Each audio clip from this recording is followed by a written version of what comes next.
Korang tahu tak sekarang kan Canva dia dah beli Affinity. Tahu tak Affinity tu apa? Affinity ni dia macam Adobe, sebuah software design profesional yang mana korang boleh buat mereka bentuk grafik profesional lah dalam Affinity ni. Korang boleh design dengan sangat terperinci, boleh edit setiap elemen. Dia bukan guna konsep drag and drop macam Canva biasa kan. Memang sangat-sangat sesuai untuk designer profesional. So orang kata bila Canva dah beli Affinity ni memang betul-betul babai lah Adobe. Sebab sebelum ni Adobe dia fokus kepada software design profesional kan. Tapi sekarang Canva pun dah ada juga software design profesional ni, which is Affinity ni. Produk Affinity ni sebenarnya adalah hak milik syarikat Serif lah. And syarikat Serif sendiri tak pernah terfikir pun nak jual, okay? Tapi bila Canva contact diorang dapat rasakan bila Canva tawarkan peluang untuk beli syarikat diorang tu, diorang rasa itu adalah sesuatu yang bagus. Sebab Canva ni dia ada misi yang sama dengan diorang, iaitu design ni tak sepatutnya terhad hanya kepada orang yang mampu beli software-software yang kompleks, maksudnya Adobe lah kan. So apa perubahan yang dilakukan oleh Canva lepas dia beli Affinity ni? Yang pertama, Canva dia gabungkan kesemua tiga-tiga apps tu dalam satu apps je. Apps Affinity Designer, Affinity Photo dan Affinity Publisher. Sebelum ni Affinity dia asingkan apps ni, sekarang Canva digabungkan sekaligus je. Korang boleh guna sekaligus dalam satu apps Affinity. And then ditambah juga Canva AI. Maknanya selain korang design sendiri tu, korang boleh guna juga feature-feature AI yang biasa kita guna lah. Contoh buang background dengan satu klik, expand gambar, edit gambar, macam-macam lagi lah, okay? So that flow kita tu lagi jadi mudah. And paling penting sekali, dia bagi kita guna website Affinity ni secara free je, tak payah bayar langsung. Kalau Adobe korang kena bayar setiap bulan kan, and Affinity pun sebelum dibeli oleh Canva ni kita kena beli apps tu sekali bayar je, tapi mesti bayar.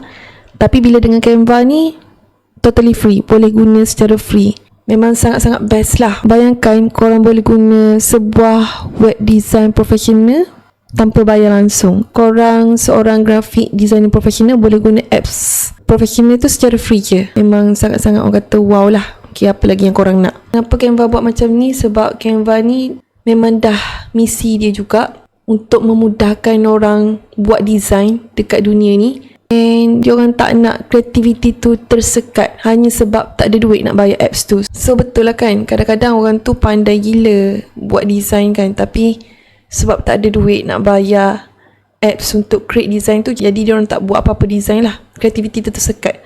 Bila dah ada apps yang free macam ni, semua orang boleh mula design secara free. Semua orang boleh ada akses untuk guna tu yang bagus ni untuk buat design sendiri. Lepas ni korang akan nampak lah lebih ramai lagi yang akan mengeluarkan bakat-bakat mereka sebab dah ada apps profesional yang percuma ni. Mungkin korang tanya-tanya juga apa beza Canva Affinity ni dengan Canva yang biasa yang sebelum ni. Affinity ni korang boleh design secara profesional. Macam saya cakap tadi, kita macam design dekat Adobe.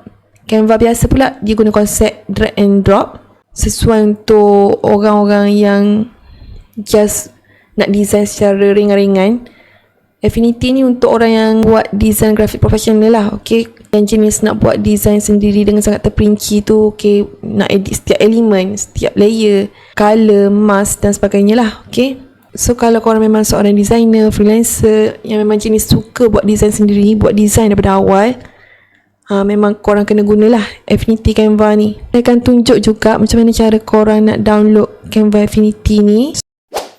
Korang pergi dekat Google and then korang type Canva Affinity download.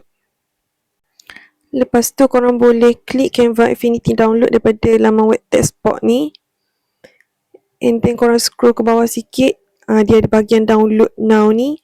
Korang boleh pilih lah nak download untuk Windows ke Mac OS ke. Macam saya download untuk Windows.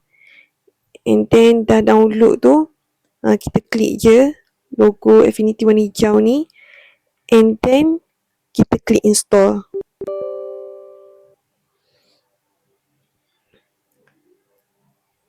Now Affinity apps ni dah berjaya di-download dekat desktop kita. So, kita boleh log in menggunakan Canva account kita.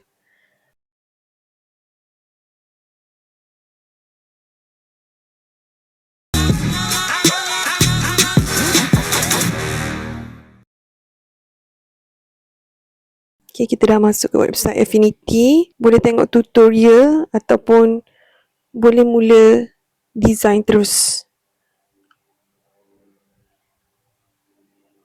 So, geng-geng yang jenis kreatif-kreatif tu pandai buat design sendiri tu, saya panggil lah untuk guna Affinity Canva ni dan tunjukkan bakat dan kreativiti korang.